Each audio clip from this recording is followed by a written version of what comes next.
Mes parents ont volé mes 85 000 € pour offrir une Audi à ma sœur. J'ai porté plainte pour fraude. Ma mère a hurlé. Tu détruis cette famille. Retire ça. J'ai jeté le dossier police sur le gâteau. Vendez la voiture ou je vous envoie en prison. Je m'appelle Colline, j'ai 29 ans, et je suis une survivante. Il y a encore 6 mois, j'étais la proie idéale, la victime consentante d'une escroquerie sentimentale orchestrée par les personnes qui étaient censées m'aimer le plus au monde, mes propres parents. Ils ont exigé que je finance leur vie de luxe et les caprices de ma sœur aînée alors que je vivais dans une précarité absolue, comptant chaque centime pour ne pas finir à la rue. Mais un jour, j'ai dit stop. Au lieu de céder à leur énième chantage, je les ai traînés devant la justice pour vol d'identité et fraude bancaire. Ils ont hurlé, ils ont pleuré, ils m'ont traité de monstre ingrat qui voulait la mort de son père. Mais quand la police a frappé à leur porte au petit matin, le silence qui a suivi a été la plus belle mélodie que j'ai jamais entendue. Voici l'histoire de ma libération, et comment j'ai repris le contrôle de ma vie. Il est 7h55 du matin, un vendredi de novembre à Paris, dans le 18e arrondissement. Dehors, le ciel est d'un gris métallique, typique de l'hiver parisien qui s'installe. À l'intérieur de mon studio de 18 mètres carrés, il ne fait guère plus chaud. Je suis assise sur mon lit, enroulée dans 2 couvertures en laine mité que j'ai récupérées chez Emmaüs, mon souffle créant de petits nuages de vapeur blanche à chaque expiration. Je n'ai pas allumé le chauffage électrique depuis 3 semaines. L'électricité coûte trop cher, les factures d'énergie ont explosé, et je vis avec la peur constante de voir le courant coupé. Je frotte mes mains l'une contre l'autre pour essayer de faire circuler un peu de sang dans mes doigts engourdis. Sur ma table basse, un morceau de baguette rassis de la veille et un bol de soupe instantanée premier prix constituent mon petit déjeuner. C'est mon rituel, ma triste réalité, ma prison dorée d'architecte freelance qui travaille 70 heures par semaine mais vit comme une étudiante fauchée. Soudain, mon téléphone vibre sur la table de nuit, brisant le silence pesant de la pièce. Le son de l'alarme est strident, agressif. C'est le rappel que j'ai programmé il y a 3 ans et que je n'ai jamais osé désactiver. L'écran s'illumine et affiche ces mots qui me nouent l'estomac. Transfert maman ou papa, urgence. Mes doigts, raidis par le froid et l'appréhension, déverrouillent l'écran fissuré de mon vieux smartphone. J'ouvre mon application bancaire avec une lenteur calculée, presque douloureuse. Le solde s'affiche en rouge, clignotant comme un avertissement que j'ignore délibérément depuis trop longtemps. Il me reste exactement 642 € pour finir le mois. C'est tout ce que j'ai. Sans hésiter, comme un automate programmé pour sa propre autodestruction, je saisis le montant habituel, 600 €. Destinataire, maman. Motif, aide médicale papa. Je regarde le chiffre. 600 €. C'est mon budget nourriture pour 2 mois. C'est le manteau chaud que je ne m'achèterai pas cet hiver. C'est la réparation de la fuite d'eau dans ma salle de bain que je repousse encore. Je clique sur envoyer. Le cercle de chargement tourne pendant une seconde qui me semble durer une éternité. Puis, la confirmation apparaît, virement effectué. Mon solde tombe instantanément à 42 €. C'est tout ce qu'il me reste pour manger, prendre le métro et survivre pendant les 10 prochains jours. Une bouffée d'angoisse me serre la gorge, mais je la refoule. Je n'ai pas le choix. Du moins, c'est ce que je me répète inlassablement pour ne pas devenir folle. C'est le prix à payer pour maintenir le cœur fragile de mon père en état de marche. C'est ce qu'ils appellent l'aide médicale familiale. C'est le mensonge que j'avale chaque semaine, religieusement, bêtement. Mon père, René, souffre d'une insuffisance cardiaque de stade 3, selon les dires dramatiques de ma mère, Chantal. Les médicaments coûtent une fortune, les spécialistes ne sont pas remboursés par la sécurité sociale, et il a besoin de calme, de repos absolu, et surtout, de ne jamais être contrarié. Si je rate un virement, si je suis en retard d'1 heure, ma mère m'appelle en pleurs, hurlant que je suis en train de tuer mon père. Que son cœur ne supportera pas le stress du manque d'argent. Que je serai responsable de son infarctus. Alors je paie. Je vends mes semaines, mes heures de sommeil, ma jeunesse, pour leur confort. Je suis l'enfant docile, la fille responsable, celle qui porte le fardeau sans se plaindre. 1 minute à peine après le virement, mon téléphone vibre à nouveau. Un SMS de ma mère. Je m'attends à un merci, ou peut-être un comment vas-tu ma chérie? Quelle naïveté. Je lis le message, bien reçu. Essaie d'envoyer plus tôt la semaine prochaine, ta sœur Elodie a son rendez-vous chez le dermatologue à 9 heures, elle a besoin de cash pour ses crèmes spéciales. Je relis le message 2 fois, sentant une brûlure acide dans ma poitrine. Elodie. Ma sœur aînée de 32 ans. La princesse de la famille. Celle qui n'a jamais travaillé plus de 3 mois d'affilée dans sa vie, qui se rêve influenceuse Instagram, et qui vit toujours chez nos parents, nourrie, logée, blanchie. Mon argent, cet argent que je gagne à la sueur de mon front et que je pensais destiné à sauver le cœur de mon père, sert donc aussi à payer les soins de visage de ma sœur. Je pose mon téléphone face contre terre, comme pour cacher cette réalité obscène. Je regarde par la petite fenêtre de toit. La pluie commence à tomber sur Paris, froide et indifférente. Je me sens vide. Je me sens utilisée. Mais je ne sais pas encore à quel point. Je ne sais pas que ce virement de 600 € était le dernier clou de mon cercueil financier, ni que la vérité est sur le point d'éclater d'une manière si brutale qu'elle va changer ma vie à jamais. Avant de continuer cette histoire sordide, j'aimerais savoir qui m'écoute en ce moment. Dites-moi dans les commentaires depuis quelle ville ou quel pays vous suivez cette histoire, et quelle heure il est chez vous. J'ai besoin de sentir que je ne suis pas seule, que quelqu'un, quelque part, comprend ce que je traverse. PHN2, Kunestet NHCNA et NHNGVT Sokwakash. Je me lève difficilement, mes articulations craquent sous l'effet du froid humide de l'appartement. Je marche jusqu'à mon petit bureau en contreplaqué bancal et j'ouvre le tiroir du bas, celui qui coince un peu. Au fond, caché sous des piles de factures impayées et de relances administratives, se trouve un carnet noir, à la couverture écornée et taché de café. Je l'appelle le livre de la honte. Ce n'est pas un journal intime où je raconte mes rêves. C'est un livre de contes. Un registre macabre, précis et détaillé de chaque euro que j'ai donné à ma famille au cours des 3 dernières années. Je l'ouvre et les chiffres dansent devant mes yeux fatigués, une litanie de ma propre stupidité et de ma soumission. Je tourne les pages, mon doigt trace les lignes d'encre bleue, chaque entrée étant une cicatrice sur mon compte en banque et sur mon âme. 15 janvier, 500 € pour la réparation urgente de la toiture de leur maison. Je suis passé 2 mois plus tard pour déposer des courses, il y avait toujours une vieille bâche en plastique bleu sur le toit. Aucune réparation n'avait été faite. 3 février, 200 € pour les vitamines spéciales importées des USA de papa. 10 mars, 1200 € pour un spécialiste du cœur réputé à Lyon. Ils n'y sont jamais allés, prétextant une grève surprise des trains à la dernière minute, mais l'argent n'est jamais revenu. 20 avril, 800 € pour payer les frais de scolarité de l'école de design d'intérieur d'Elodie. Elle a abandonné après 2 semaines parce que le professeur dégageait une énergie négative. Je continue de tourner les pages. 150 € par-ci, 300 € par-là. Chaque ligne représente une privation pour moi. Chaque ligne est un repas sauté, une sortie refusée avec des amis que je ne vois plus, des chaussures trouées que je continue de porter en mettant du carton à l'intérieur. J'ai fait l'addition hier soir, dans un moment de lucidité masochiste. Le chiffre est gravé dans ma rétine, comme marqué au fer rouge. 85 000 €. 85 000 €. En 3 ans. Avec cet argent, j'aurais pu acheter un petit studio modeste en banlieue parisienne. J'aurais pu avoir un chez-moi. J'aurais pu voyager, voir la mer, respirer. Au lieu de cela, je suis ici, à trembler de froid, terrifiée à l'idée que ma carte bleue soit refusée à la caisse du supermarché pour un paquet de pâtes.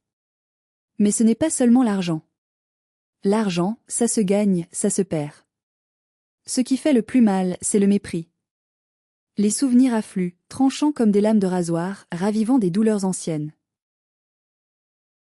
Je me souviens précisément du jour de ma remise de diplôme d'architecte. J'avais 24 ans.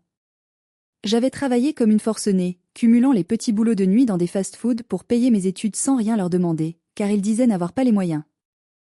J'étais major de ma promotion. J'étais si fière.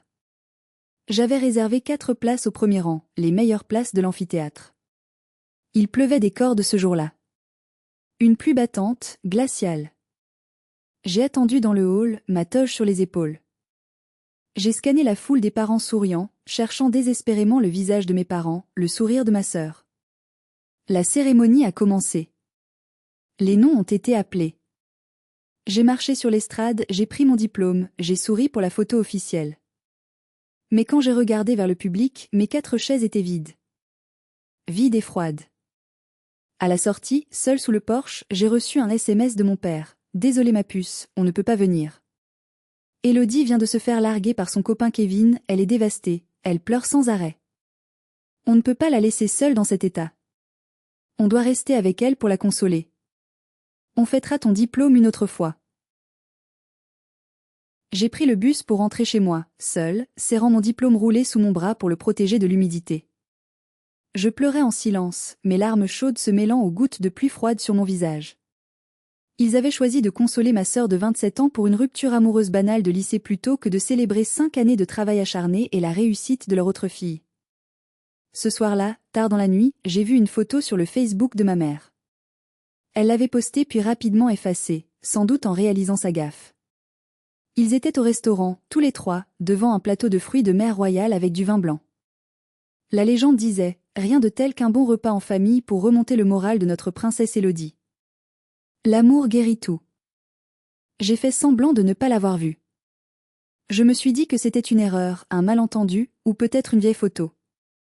J'ai avalé la pilule, comme toujours. J'ai continué à payer, à espérer qu'un jour, si je donnais assez, si je saignais assez financièrement et émotionnellement, ils finiraient par m'aimer autant qu'ils aimaient Élodie.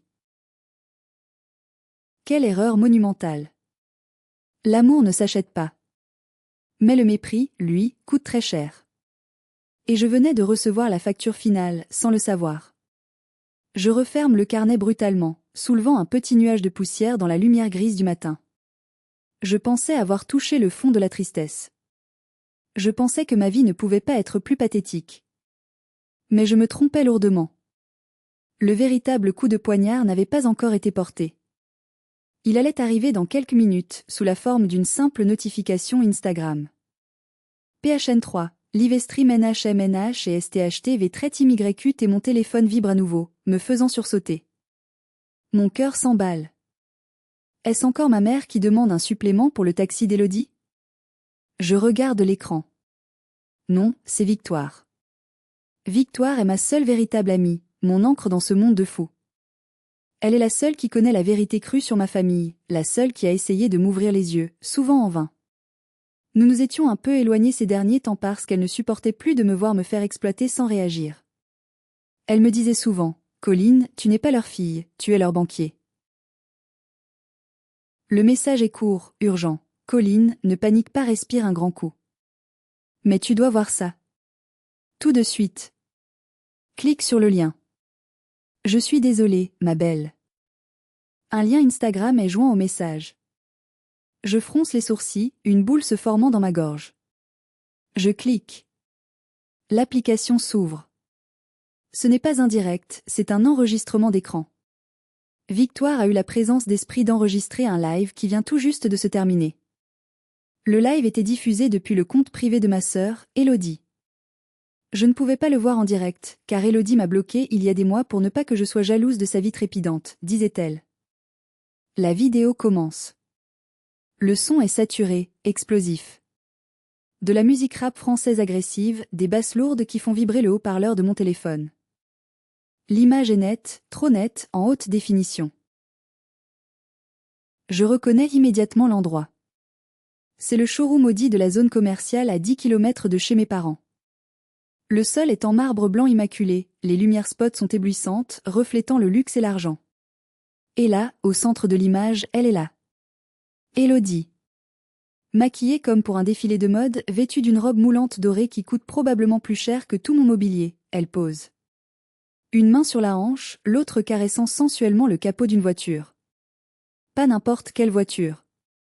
Une Audi Q3 Sportback, blanc glacier, avec des finitions noires et des jantes en alliage immense. Un SUV urbain qui coûte au bas mot 45 000 €. Mais ce n'est pas le pire. La caméra tourne, tenue par une main tremblante d'excitation. J'aperçois mon père. René. L'homme qui, selon ma mère, est au bord de la mort, dont le cœur ne tient qu'à un fil. L'homme qui ne peut pas monter un escalier sans s'essouffler et qui a besoin de sieste constante. Il est là, debout sur le siège passager, la portière ouverte. Il tient une bouteille de champagne mouette et Chandon Magnum à la main. Il rit aux éclats, la tête renversée en arrière. Son visage est rouge, non pas de maladie, mais d'excitation et d'alcool. Il saute hors de la voiture avec une agilité et une énergie que je ne lui connaissais pas depuis 20 ans. Il danse. Il fait des mouvements de bras ridicules au rythme de la musique, sautillant sur place. Son cœur a l'air de se porter à merveille. Il n'a jamais eu l'air aussi vivant. Puis, j'entends la voix de ma mère, Chantal, qui tient le téléphone et filme cette scène surréaliste. Regardez ça. Ma fille, ma princesse, elle mérite ce qu'il y a de mieux. Adieu le bus, bonjour la liberté. Tu es la reine de la route maintenant, hurle-t-elle pour couvrir la musique. Élodie s'approche de la caméra, fait une moue boudeuse puis un grand sourire carnassier. Merci maman, merci papa. Vous êtes les meilleurs parents du monde. Je ne sais pas comment vous avez fait pour trouver l'argent aussi vite, mais je m'en fous, je l'adore. Elle est parfaite pour mon image. Et là, ma mère prononce la phrase qui va faire basculer mon monde, la phrase qui va transformer ma tristesse infinie en une rage froide, calculatrice et destructrice. Elle rit, un rire gras, satisfait, presque cruel, et dit distinctement « Oh, ne t'inquiète pas ma chérie. On a juste vidé le fonds de secours de l'autre idiote. Elle a fait le virement ce matin, pile à l'heure pour payer les frais de dossier et compléter le premier apport. Elle croit que c'est pour les médicaments du cœur de papa. La pauvre fille. » Mon père éclate de rire en arrière-plan en débouchant la bouteille. Son cœur saigne pour le mien. Allez, santé à la stupidité. Ça paie nos factures. Le bouchon de champagne saute avec un bruit sec. La mousse blanche coule sur le sol immaculé du concessionnaire, comme un symbole de tout cet argent gaspillé. La vidéo s'arrête brutalement. Je reste figé, le téléphone toujours dans ma main. Le silence dans mon appartement n'est plus froid. Il est brûlant. Une chaleur intense monte de mon ventre, envahit ma poitrine, mes bras, mon visage. L'autre idiote. C'est moi. Le fonds de secours. C'est ma vie. C'est mes 70 heures de travail par semaine. C'est ma faim qui me tord le ventre. C'est mes chaussures trouées. C'est mon isolement. Ils n'ont pas utilisé mon argent pour des médicaments. Ils n'ont jamais eu besoin d'aide. Ils l'ont utilisé pour acheter une voiture de luxe à ma sœur de 32 ans qui refuse de travailler. Mon père n'est pas malade. Il danse. Il boit. Il se moque de moi avec ma mère. Il rit de ma crédulité. Quelque chose se brise à l'intérieur de ma poitrine. Ce n'est pas mon cœur. C'est la chaîne. La lourde chaîne de la culpabilité et du devoir filial que je traîne depuis l'enfance vient de se rompre net, dans un fracas silencieux. Je ne pleure pas curieusement, je n'ai aucune envie de pleurer. Je ne crie pas non plus. Je ressens une clarté absolue, terrifiante, presque chirurgicale. Ils pensaient que j'étais leur vache à lait. Ils pensaient que j'étais faible, que je serais toujours là pour éponger leurs désirs. Ils pensaient que je ne saurais jamais. Ils avaient tort sur toute la ligne. Je me lève lentement. Je vais dans la minuscule salle de bain et je me regarde dans le miroir piqué. Je vois une femme fatiguée, cernée, maigre, mais dont les yeux brillent d'une lueur nouvelle. Une lueur dangereuse que je ne me connaissais pas. Le temps des sacrifices est terminé. Le temps de la guerre a commencé. Et je ne ferai aucun prisonnier. PHN4, SIMLNG et CU Anutien si vous étiez à ma place, à cet instant précis, qu'auriez-vous fait? La colère vous aurait-elle poussé à appeler pour hurler votre rage? Auriez-vous pris votre voiture pour aller les confronter physiquement et gâcher leur fête? Dites-le moi dans les commentaires. Je suis curieuse de savoir si ma réaction a été la bonne, ou si j'aurais dû exploser tout de suite. Moi, j'ai choisi le silence. J'ai compris à cet instant que le silence est une arme bien plus douloureuse, bien plus anxiogène que les cris. Les cris, ils savent les gérer. Le silence, ça les terrifie. Je retourne à mon ordinateur, calme, méthodique. Mes mains ne tremblent plus. Elles sont stables, précises, comme celles d'un chirurgien prêt à pratiquer une amputation nécessaire pour sauver le reste du corps. J'ouvre mon application bancaire une nouvelle fois. Je vois la ligne, virement permanent, maman, 6 cents semaine. Je clique sur le petit bouton supprimer. Une fenêtre de confirmation apparaît. Êtes-vous sûr? Je clique sur oui. Terminé. Plus un centime ne sortira de ce compte vers le leur. Ensuite, je me connecte au portail de la mutuelle santé familiale. C'est moi qui paye leur assurance Premium Gold depuis 3 ans.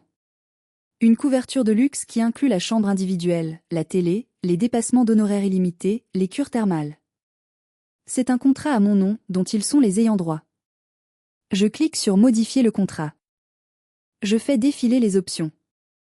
Je sélectionne l'option tout en bas, formule de base, urgence uniquement. La couverture passe du luxe absolu au minimum légal obligatoire. Je valide. Un email de confirmation arrive instantanément. Ils recevront la notification officielle par courrier recommandé dans 3 jours ouvrés. Juste le temps de commencer à paniquer. Enfin, je m'attaque à leur petit confort quotidien. Je change les mots de passe. Netflix, Spotify, Amazon Prime, Uber Eats, Deliveroo.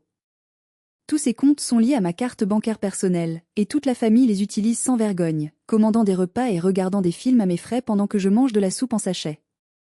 Mot de passe modifié. Déconnexion de tous les appareils. Je ferme les yeux un instant et je visualise la scène. Je vois mentalement les écrans s'éteindre les uns après les autres dans leur maison confortable de banlieue. La musique qui s'arrête net. Le film qui se coupe au milieu de l'action. L'application de livraison qui refuse la commande. Puis, je pose mon téléphone sur le bureau et je l'éteins complètement. Je le mets dans un tiroir. Je passe le week-end entier à dormir, à manger ce qu'il me reste dans mes placards et à regarder le plafond, savourant le silence. Pour la première fois depuis des années, je ne m'inquiète pas pour eux. Je ne me demande pas si papa a pris ses médicaments. Je ne me demande pas si Élodie est heureuse. Je m'inquiète pour moi. Je me reconstruis. Le lundi matin arrive, gris et pluvieux. Je rallume mon téléphone. Il explose littéralement entre mes mains. Il vibre sans discontinuer pendant 5 minutes, rattrapant le temps perdu. 47 appels manqués. 12 messages vocaux. 63 SMS. Des notifications WhatsApp par dizaines. Je commence à lire, fasciné par la progression de leur panique. Les premiers messages, datant de vendredi soir, sont interrogatifs, presque polis. Colline, Netflix ne marche plus, tu as changé le code ? On voulait regarder la série. Élodie. Ma chérie, on n'a pas reçu la notification pour le virement de la semaine prochaine, c'est normal ? Il y a un bug à la banque ? Maman. Puis, samedi, le ton change. Ça monte en puissance. Réponds. Pourquoi tu coupes tout ? Tu joues à quoi ? Ton père se sent mal, il a des palpitations à cause du stress que tu lui causes. Tu veux sa mort ? Tu es où ? On a besoin d'argent pour mettre de l'essence dans la nouvelle voiture, on doit aller montrer Élodie à tante Jeanne. Et enfin, dimanche et lundi matin, c'est l'explosion de haine et les menaces.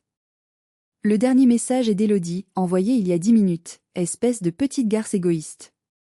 Tu crois que tu peux nous couper les vivres comme ça ? Maman est en larmes dans la cuisine. Papa est prêt à appeler la police pour abandon de personnes vulnérables. Remets l'argent tout de suite ou je viens à ton bureau te faire la peau devant tes collègues et ton patron. Je vais te pourrir la vie. Je lis le message et je souris. Un sourire froid, sans joie, un sourire de prédateur. Ils parlent de police ?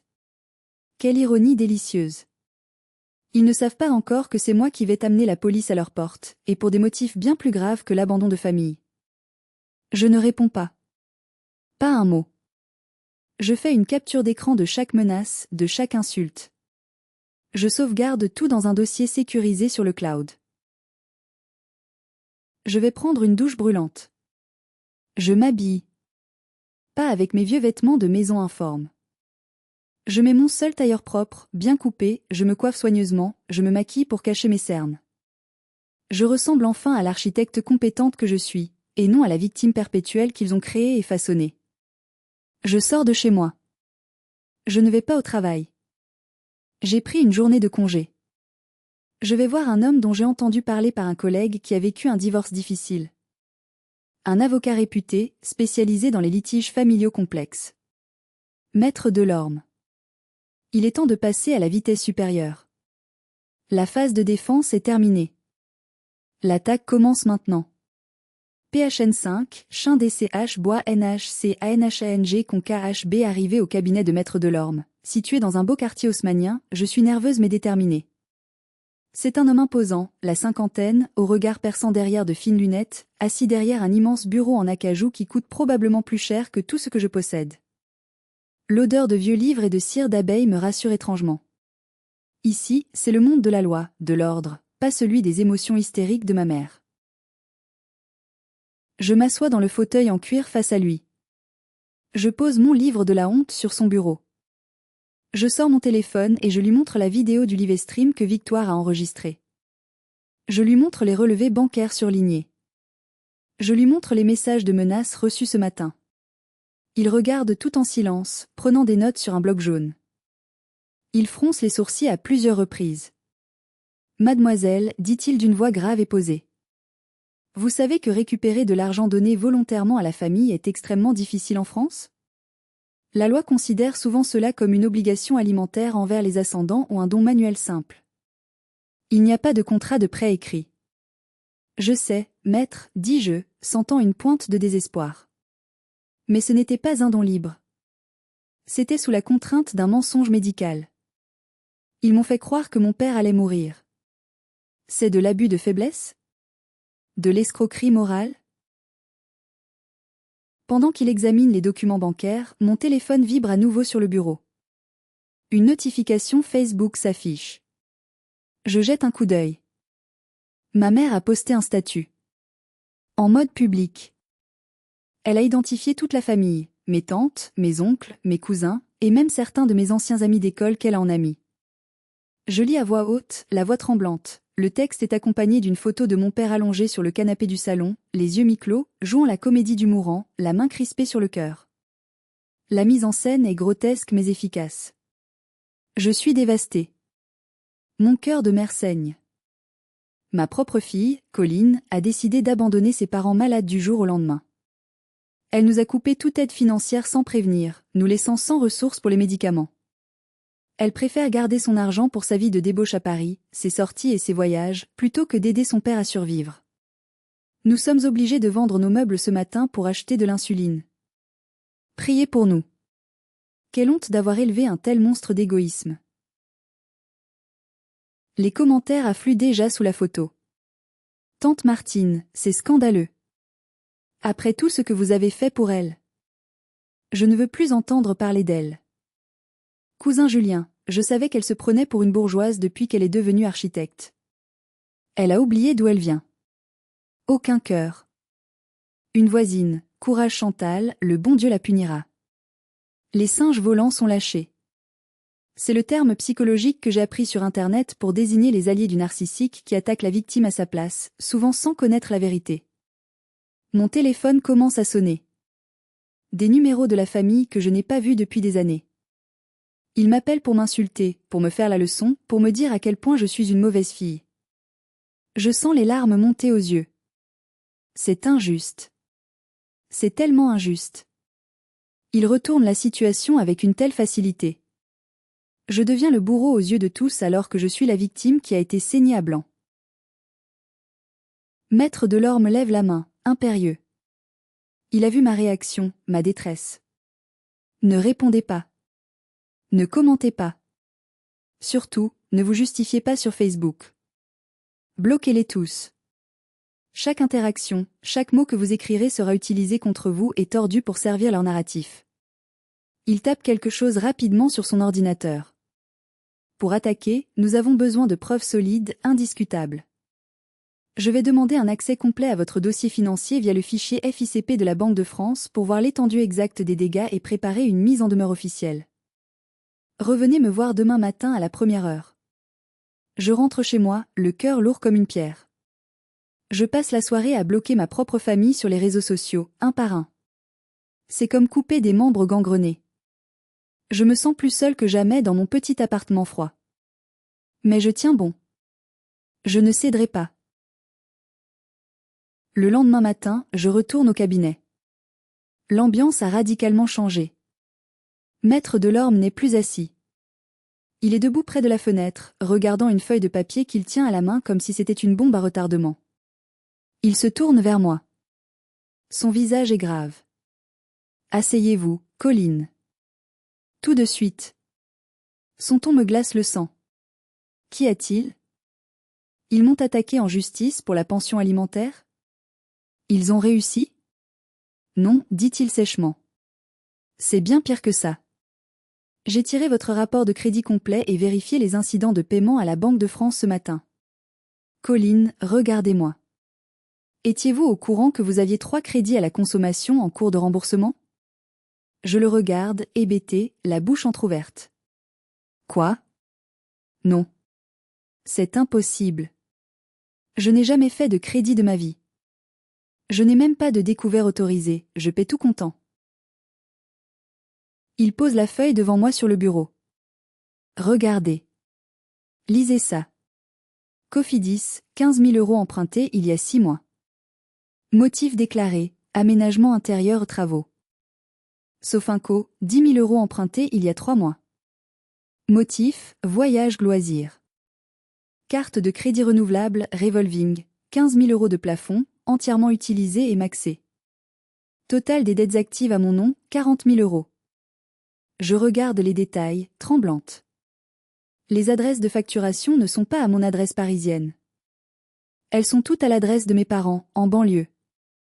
Je regarde les copies numériques des contrats que l'avocat a imprimés. Il y a une signature en bas de chaque page. C'est mon nom. Colline D. Mais ce n'est pas mon écriture. C'est une imitation maladroite, tremblante, un gribouillage qui essaie de ressembler au mien. Le monde vacille autour de moi. Je dois m'agripper aux accoudoirs du fauteuil pour ne pas tomber. Ils n'ont pas seulement pris mon argent liquide semaine après semaine. Ils ont volé mon identité. Ils ont utilisé la copie de mon passeport que j'avais laissé chez eux dans un tiroir au cas où pour ouvrir des crédits en ligne à mon insu. Ils ont imité ma signature. Ils ont dépensé 40 000 € en mon nom, ruinant mon avenir financier, me fichant probablement à la Banque de France pour les 10 prochaines années. C'est criminel, murmurai-je, la voix étranglée. Oui, confirme maître Delorme, implacable. Ce n'est plus une affaire familiale, Colline. C'est de l'usurpation d'identité, du faux et usage de faux, et de l'escroquerie en bande organisée. C'est du pénal. C'est grave. Il risque la prison ferme et de lourdes amendes. Il me regarde droit dans les yeux, sondant mon âme. La question est, voulez-vous porter plainte? Ce sont vos parents et votre sœur. Si vous signez ça, la machine judiciaire se met en marche et il n'y a pas de bouton stop. La police va intervenir. Ils seront arrêtés. Je ferme les yeux. Je revois mon père danser avec le champagne sur le siège de l'Audi. Je revois ma mère rire en me traitant d'idiote dans la vidéo. Je revois le message d'Élodie me traitant de garce. Je pense à mes nuits sans chauffage, à ma faim. Ils m'ont volé mon passé. Ils ont essayé de voler mon avenir. Ils ne s'arrêteront jamais si je ne les arrête pas. J'ouvre les yeux. Je prends le stylo noir posé sur le bureau. Ma main est ferme. Où est-ce que je signe? PHN6, CU Twist, Dantin B. Anne CP. La signature apposée au bas de la plainte est la chose la plus lourde et en même temps la plus libératrice que j'ai jamais faite de toute ma vie. L'encre noire sur le papier blanc scelle mon destin et le leur. Maître Delorme a agi vite, avec une efficacité redoutable. Avec les preuves flagrantes que nous avons réunies, les adresses IP des demandes de crédit localisées précisément chez mes parents, les relevés bancaires montrant que l'argent des crédits a été viré directement sur les comptes personnels de ma sœur et de ma mère quelques jours après le déblocage des fonds, le dossier est en béton armé. Il n'y a aucune échappatoire possible pour eux. J'ai passé les 2 jours suivants dans un état second, flottant entre l'euphorie de la justice et la nausée de la trahison. Je suis allé au commissariat central. Un inspecteur m'a reçu, a enregistré ma plainte formelle. En regardant les pièces du dossier, il a secoué la tête avec dégoût. C'est dégueulasse, mademoiselle. On voit ça souvent, malheureusement, mais à ce niveau de cynisme. Ne vous inquiétez pas, on va s'en occuper. Le procureur va adorer ce dossier. Mais je ne voulais pas que la police débarque chez eux tout de suite, au milieu de la nuit. Je voulais leur donner une dernière chance. Ou peut-être, soyons honnêtes, je voulais voir la peur dans leurs yeux. Je voulais les voir réaliser qu'ils avaient perdu. Je voulais qu'ils sachent que c'était moi, Colline, l'idiote, la vache à lait, qui tenait désormais le marteau de la justice au-dessus de leur tête. Nous sommes jeudi après-midi. Ma sœur organise une soirée d'inauguration officielle pour sa nouvelle voiture. Elle a créé un événement Facebook public, venez fêter mon nouveau bébé. Champagne, petit four et bonne musique. Elle a invité tout le voisinage, ses amis virtuels, la famille éloignée. Elle veut briller. C'est l'occasion parfaite. Le décor est planté pour le dernier acte. Je prépare mon cadeau. J'ai acheté une belle boîte cadeau rouge avec un gros ruban doré. À l'intérieur, je n'ai pas mis de bijoux ou de parfum. J'ai mis une copie certifiée conforme du dossier de plainte, les relevés de crédit frauduleux avec les fausses signatures surlignées en jaune fluo agressif, et une lettre de mise en demeure formelle rédigée par Maître Delorme, menaçant de poursuite immédiate. Je prends ma vieille Peugeot 206 rouillée, celle qui a du mal à démarrer quand il pleut. Le trajet vers la maison de mes parents, en banlieue pavillonnaire, dure 1 heure.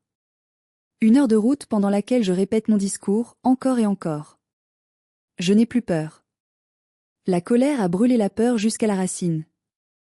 Il ne reste que de la cendre froide et une détermination d'acier trempé. J'arrive devant la maison au crépuscule. Il y a du monde. Beaucoup de monde. Des amis d'Élodie, des voisins curieux qui viennent voir la voiture, quelques cousins. La musique bat son plein, des rires fusent. Au milieu de l'allée pavée, sous les projecteurs du jardin, l'Audi Q3 trône, brillante, obscène, comme une idole païenne. Je coupe le moteur de ma voiture un peu plus loin dans la rue pour ne pas être bloqué. Je prends la boîte rouge sur le siège passager. Je sors. L'air est frais, mais je ne sens pas le froid. Je suis en feu. PHN 7, mon KBTNG. Mon entrée dans le jardin jette un froid immédiat, presque palpable. C'est comme si la température avait chuté de 10 degrés d'un coup. La musique semble s'estomper alors que les têtes se tournent vers moi, une par une. Les rires s'arrêtent. Les conversations se figent. Ma mère, Chantal, qui tenait une coupe de vin à la main et riait avec une voisine, se fige en m'apercevant. Son visage passe instantanément de la joie artificielle et mondaine à une fureur masquée, laide. Elle pose son verre sur une table avec un claquement sec et marche vers moi à grands pas, ses talons claquant sur le dallage de la terrasse comme des coups de feu. Elle s'arrête à 1 mètre de moi, me bloquant le passage, le visage déformé par la haine, et siffle entre ses dents pour que les invités n'entendent pas trop. Tu as du culot de venir ici après ce que tu as fait. Tu as humilié ta famille sur Facebook. Tu nous as coupé les vivres. Tout le monde ici sait que tu es une ingrate. Tu viens t'excuser? C'est ça? Tu as réalisé ton erreur? Tu as apporté le chéquier pour réparer tes dégâts? Je la regarde, impassible. Je la scrute. Je ne vois plus ma mère. Je ne vois plus la femme qui m'abordait quand j'étais petite. Je vois une étrangère. Une voleuse. Une manipulatrice. Non, maman. Je ne suis pas venue m'excuser. Je suis venue apporter un cadeau à Élodie. Pour sa nouvelle voiture. C'est la tradition, non? Ma sœur s'approche, attirée par l'altercation, un sourire narquois aux lèvres. Elle est magnifique et terrifiante à la fois. Elle pense avoir gagné. Elle pense que j'ai craqué sous la pression sociale, que je suis revenue ramper pour mendier leur affection, comme je l'ai toujours fait après chaque dispute. Oh, la petite sœur prodigue est de retour.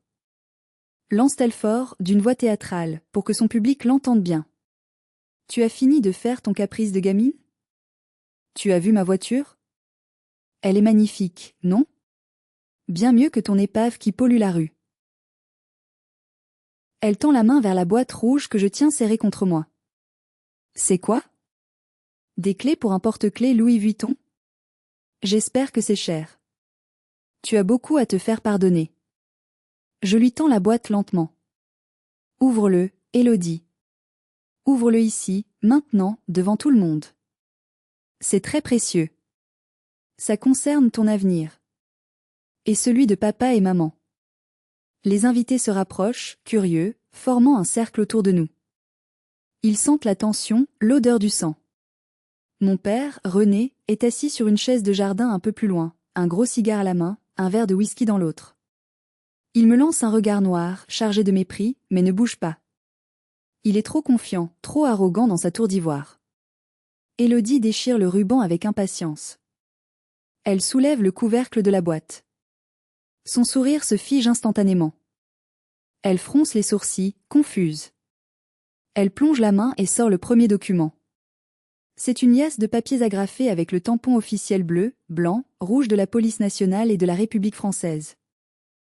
« C'est quoi cette merde » demande-t-elle, sa voix perdant de son assurance. « C'est une blague ?» Je monte le volume de ma voix. Je veux que tout le monde entende. Je veux que les voisins entendent. Je veux que le monde entier entende. Ce n'est pas une blague.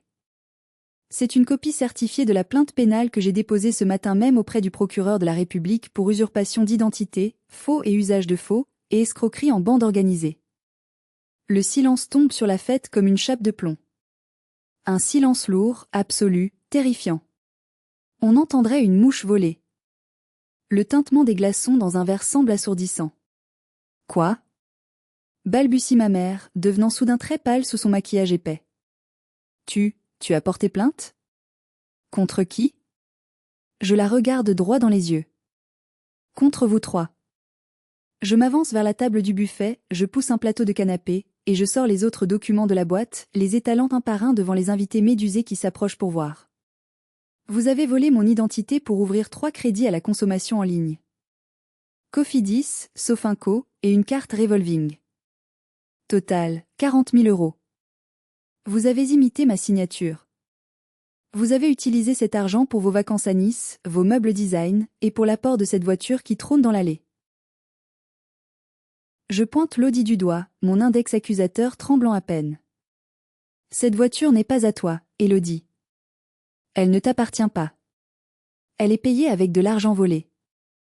Avec mon argent. Et avec une dette que vous avez mise sur mon dos sans mon consentement. Tu mens. Hurle Élodie, stridente, paniquée. Tu es jalouse. Tu as toujours été jalouse de moi. C'est faux. Je sors mon téléphone, j'ouvre la galerie et je montre la photo agrandie de la signature falsifiée à côté de ma vraie signature sur ma carte d'identité. Je la montre aux voisins, aux cousins, je fais le tour du cercle. Regardez. Regardez bien. Est-ce que ça ressemble à ma signature ? C'est un faux grossier. Et regardez l'adresse IP de la souscription du crédit. C'est la box internet de cette maison. La police a déjà confirmé la géolocalisation. Les preuves sont accablantes. Les murmures commencent. Les regards des invités changent radicalement. Ils passent de la curiosité amusée au dégoût profond. Ils reculent, mettant de la distance physique entre eux et mes parents. Ils les regardent comme s'ils étaient des lépreux, des criminels. Mon père se lève, tremblant. Cette fois, ce n'est pas de la comédie. Il est pâle comme un linge, son cigare tombe de sa main. Colline, ma fille, arrête ça. On peut s'arranger.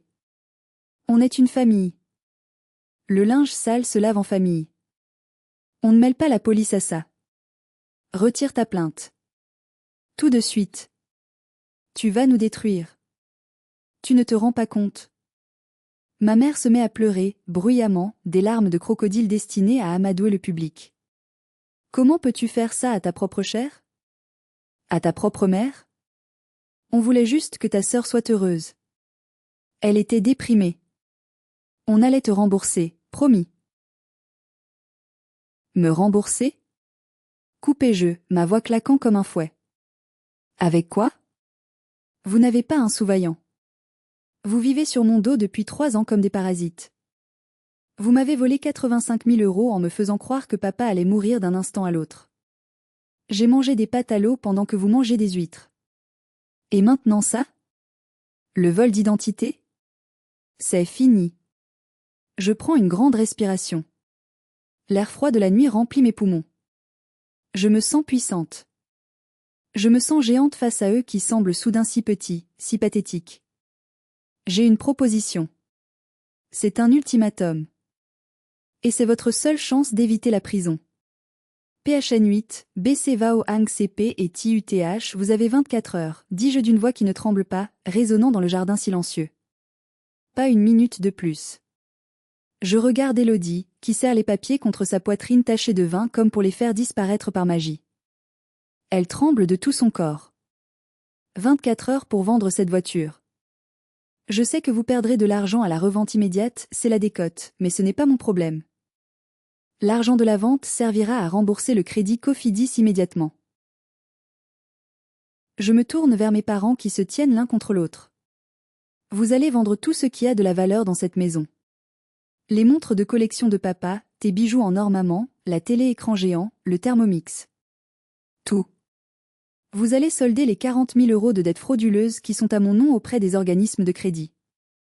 Je veux les preuves de virement sur mon bureau demain à midi pile. Et ensuite, demande mon père, la voix éteinte, les yeux rivés au sol.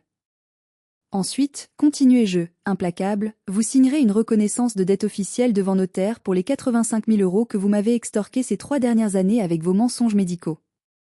Vous me rembourserez chaque mois, sur votre retraite, jusqu'au dernier centime. Je veux un échéancier sur 10 ans. Ma mère écarquille les yeux d'horreur. Mais on ne pourra plus vivre. On devra vendre la maison pour payer tout ça. On finira à la rue. Alors vendez la maison, répondis-je froidement. Je m'en fiche. Prenez un appartement HLM. Travaillez. Débrouillez-vous. Si demain à midi, je n'ai pas la preuve que les dettes sont soldées et que la voiture est partie, je laisse la plainte suivre son cours. La police viendra vous arrêter ici même. Pour faux en écriture, usurpation d'identité et escroquerie, c'est jusqu'à 5 ans de prison ferme et 375 000 € d'amende. Sans parler du casier judiciaire qui vous suivra partout. Je me tourne vers Élodie, qui a arrêté de pleurer et me regarde avec une haine pure. Et toi, ma chère sœur, adieu tes rêves d'influenceuse glamour.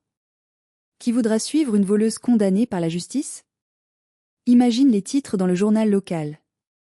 La famille modèle escroque sa propre fille. Élodie s'effondre sur une chaise en plastique, cachant son visage dans ses mains. Les invités commencent à partir, gênés, dégoûtés, fuyant la scène de crime. Personne ne dit au revoir à mes parents. Personne ne les console. Ils sont seuls. La fête est finie. Le masque de respectabilité est tombé et s'est brisé en 1000 morceaux. Tu es un monstre. Crie ma mère alors que je me dirige vers la sortie, sa voix se brisant. Tu as tué cette famille. Tu vas nous tuer. Tu n'as pas de cœur. Je m'arrête à la grille en fer forgé. Je me retourne une dernière fois. Je les regarde, ces 3 étrangers sous la lumière crue des projecteurs. Non, maman. Je ne vous ai pas tué. J'ai juste arrêté de vous laisser me tuer, moi. J'ai choisi de vivre. Je monte dans ma vieille Peugeot. Je démarre. Le moteur tout saute un peu puis rugit. Je ne regarde pas dans le rétroviseur. Je ne veux pas voir leur effondrement.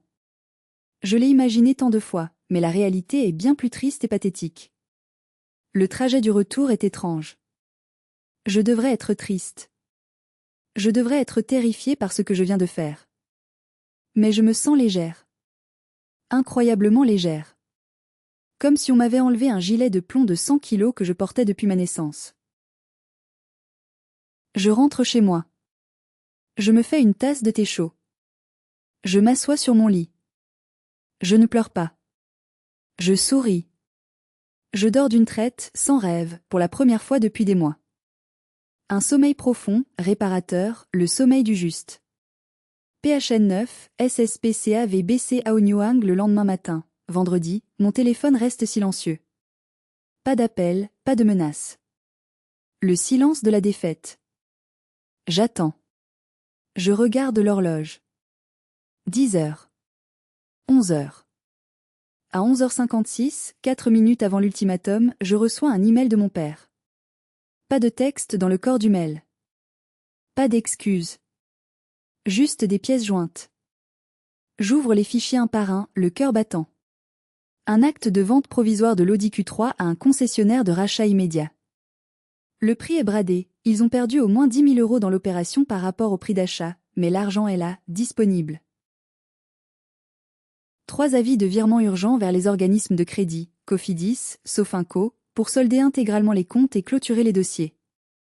Une photo d'un reçu d'une boutique d'achat d'or et de bijoux en centre-ville. La somme est importante. Ma mère a dû vendre sa bague en diamant, celle qu'elle aimait tant, et probablement toute sa collection de bijoux. Je transfère tout immédiatement à Maître Delorme. C'est bon, me dit-il au téléphone 10 minutes plus tard, sa voix teintée d'une certaine admiration. Ils ont payé les dettes frauduleuses. J'ai vérifié auprès des organismes, les dossiers sont en cours de clôture. Votre nom sera défiché de la Banque de France sous peu. Vous êtes blanchi. Pour les 85 000 € restants, nous allons mettre en place la reconnaissance de dettes notariées dès lundi. S'il rate une seule échéance, on saisit la maison sans passer par la case départ. J'ai retiré la plainte pénale l'après-midi même. Pas par pitié, ni par amour. Mais par pur pragmatisme froid. S'ils vont en prison, ils ne pourront jamais travailler pour me rembourser les 85 000 €. Ils deviendraient insolvables. Je préfère qu'ils travaillent pour moi. Je préfère qu'ils sentent le poids de la dette chaque mois, qu'ils voient le virement partir de leur compte vers le mien, comme je l'ai senti dans ma chair pendant 3 ans. C'est une punition bien plus longue et éducative que quelques mois de prison avec sursis. Les conséquences sociales pour eux ont été désastreuses, bien pire que la perte d'argent. Dans leur petite ville de banlieue où l'apparence est tout, tout se sait très vite. Les voisins qui étaient à la fête ont parlé. La rumeur s'est répandue comme une traînée de poudre, déformée, amplifiée, mais gardant son fond de vérité sordide. Les Dupont ont volé l'identité de leur propre fille pour acheter une voiture de luxe. Ils sont ruinés. Ils sont devenus des parias. Plus personne ne les invite au barbecue du quartier. Le club de bridge de ma mère l'a exclu poliment mais fermement. Mon père rase les murs quand il va acheter son pain à la boulangerie, sentant les regards pesant sur lui. Leur réputation, qu'il chérissait plus que tout, est en lambeaux. Quant à Élodie, sa chute a été la plus brutale, la plus vertigineuse. Sans voiture pour parader, sans argent de poche pour ses sorties, et avec une réputation détruite, quelqu'un a leaké toute l'histoire sur un groupe Facebook local, elle a dû affronter la réalité du monde du travail pour la première fois de sa vie à 32 ans. J'ai appris par Victoire, qui a gardé quelques contacts, qu'Élodie a dû prendre un travail alimentaire. Elle est caissière dans un supermarché Lidl à 20 km de là pour ne pas croiser de connaissances. Elle porte un uniforme en polyester qu'elle détesterait en temps normal, elle scannait des articles toute la journée sous des néons agressifs et elle rentre en bus. Le même bus dont elle se moquait dans sa vidéo. C'est une justice poétique, cruelle mais juste. PHN 10, QQSNG Miss et Colline et Licaté 6 mois ont passé depuis cette nuit fatidique dans le jardin. Je suis assise à la terrasse d'un café parisien, dans le Marais. Il y a du soleil, un soleil de printemps doux et réconfortant. Je porte un nouveau manteau, chaud, élégant, en laine véritable. Je viens de signer le bail pour un nouvel appartement. Un vrai 2 pièces, lumineux, avec un balcon et, luxe suprême, un chauffage qui fonctionne parfaitement. J'ai toujours des cicatrices, bien sûr. On ne guérit pas de 30 ans de manipulation en 6 mois. Parfois, le matin, j'ai encore le réflexe pavlovien de vérifier mon compte en banque avec angoisse au réveil, le cœur battant, avant de me rappeler que je suis en sécurité. Que personne ne va me voler. Que mon argent est à moi. Je n'ai plus aucun contact direct avec mes parents ou ma sœur. Ils envoient le chèque de remboursement chaque mois à l'étude de notaire, qui me le transfère ensuite. C'est notre seul lien. Un lien financier, froid, contractuel, dénué d'affect. Exactement ce qu'ils ont toujours voulu, au fond, quand ils me traitaient comme un distributeur de billets. Maintenant, la relation est officialisée telle qu'elle. J'ai perdu ma famille, c'est vrai. Les repas de Noël seront solitaires ou passés avec des amis. Mais j'ai gagné ma vie. J'ai gagné ma dignité. J'ai appris une leçon fondamentale, le sang ne fait pas tout. La famille, ce n'est pas obligatoirement ceux qui partagent votre ADN. La famille, c'est ceux qui vous respectent, qui vous soutiennent, qui vous aiment pour qui vous êtes et non pour ce que vous pouvez leur donner. C'est ceux qui ne vous voient pas comme une ressource à exploiter jusqu'à l'épuisement. À tous ceux qui m'écoutent en ce moment et qui se sentent piégés par la culpabilité familiale, qui se sentent obligés de donner, de se sacrifier pour des parents toxiques, des frères et sœurs égoïstes ou des proches manipulateurs, écoutez-moi bien. Regardez-moi. Vous n'êtes pas un distributeur de billets. Vous n'êtes pas une roue de secours. Vous n'êtes pas l'assurance vieillesse de vos parents s'ils vous traitent mal. Dire non n'est pas un acte d'égoïsme. C'est un acte de survie nécessaire. Couper les ponts est parfois la seule façon de ne pas se noyer avec eux. Ne les laissez pas vous voler votre avenir, votre santé mentale et vos rêves pour payer leurs caprices et leurs mensonges. Vous valez mieux que ça. Vous méritez d'être aimé gratuitement. Merci d'avoir écouté mon histoire jusqu'au bout. C'était difficile à raconter, de revivre ces moments de honte et de douleur, mais si cela peut aider une seule personne à ouvrir les yeux et à se libérer, alors ça en valait la peine. Si cette histoire vous a touché, si elle a résonné en vous, ou si vous avez vécu quelque chose de similaire, s'il vous plaît, mettez un j'aime à cette vidéo pour la faire connaître. Abonnez-vous à la chaîne pour plus d'histoires de justice, de résilience et de vérité. Et surtout, racontez-moi votre expérience dans les commentaires. Avez-vous déjà dû couper les ponts avec un membre de votre famille pour vous sauver? Je lirai chacun de vos messages. Prenez soin de vous. Et n'oubliez jamais, votre première obligation est envers vous-même. Soyez votre propre héros.